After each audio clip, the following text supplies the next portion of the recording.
说到这个话题，我必须拉开来谈，因为老钱做文学史研究是有他自己的整体构想的，一边写文学史，一边讨论文学史的可能性，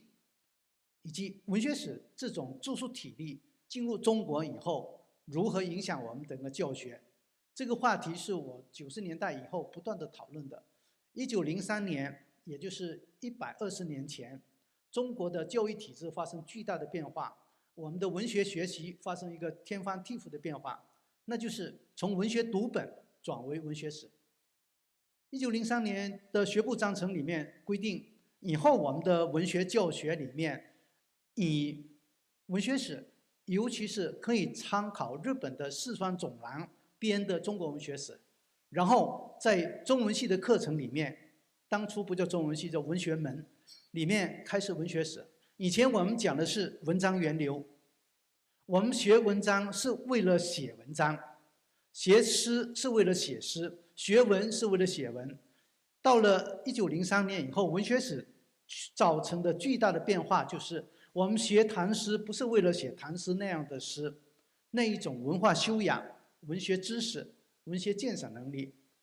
变化在这个地方开始。这里面包含了从古代文章向现代文章的转变，但也包含了教学上的从读本向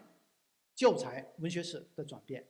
以后的结果就是，我们从1904年开始，林传甲第一部文学史以后开始，我们中文系的课程就有了一个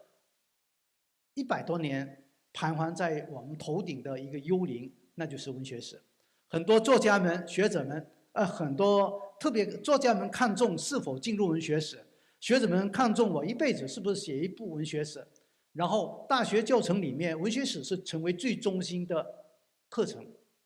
这个思路，其实我是持批评态度的，但我承认它的影响很大很大。因为10年前我们在跟哈佛的斯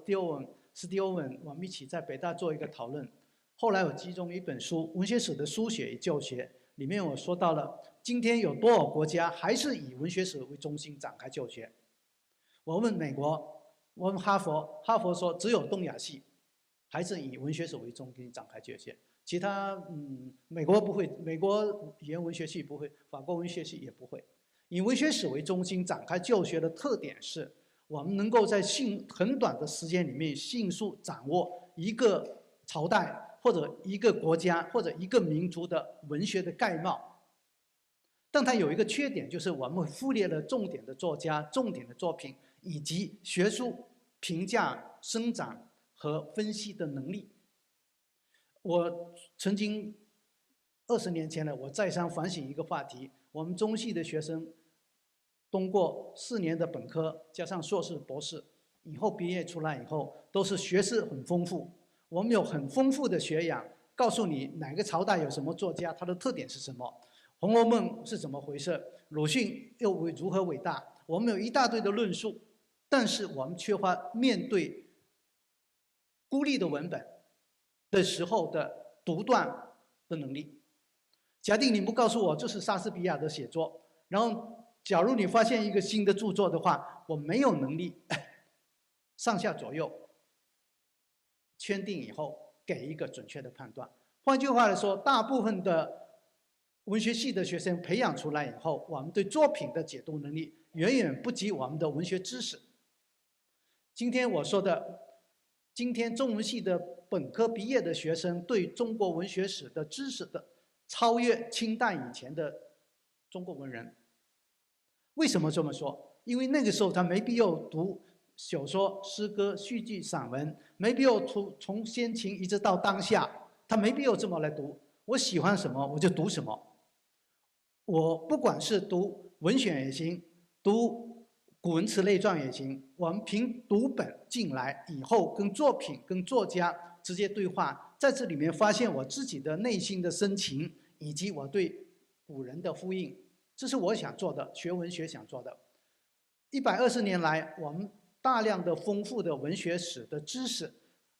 不知不觉中压垮了我们对具体文学作品的品鉴的能力。这是我感到遗憾的，所以大概10年前，我老说我们应该重新回到文学读本，文学读本的意思是说，我们当然需要一个文学史的框架，对作家作品的基本定位需要，但我们需要对直接面对读本、直接面对文本进行阅读、思考、判断和阐释的能力，这是我们更应该做的事情。这个事情的话，在大学里面，越好的大学，这个问题越严重。我们越喜欢或者越擅长进行宏观的论述，而不太欣赏对具体作品的那个阅读和分析，这才会说，我希望有一天我们能够写出这一类的兼有120年的文学史的积累的那个框架和理论高度，又有对具体作品的阐释和分析的能力，这样的作品的话，可能对我们更加有意义一点。以前我们古代中国人读文学、学文学的重要的手段，不管是高雅的文选，还是比如通俗的唐诗300首，或者是古文词类传，或者是林书在选评的古文词类传，都是以读本为中心，然后略加阐发，然后在阅读的时候自己来跟他对话，而不是耳提面命的给你一大堆的结论。我们今天的教材大部分是耳提面命的给你结论的，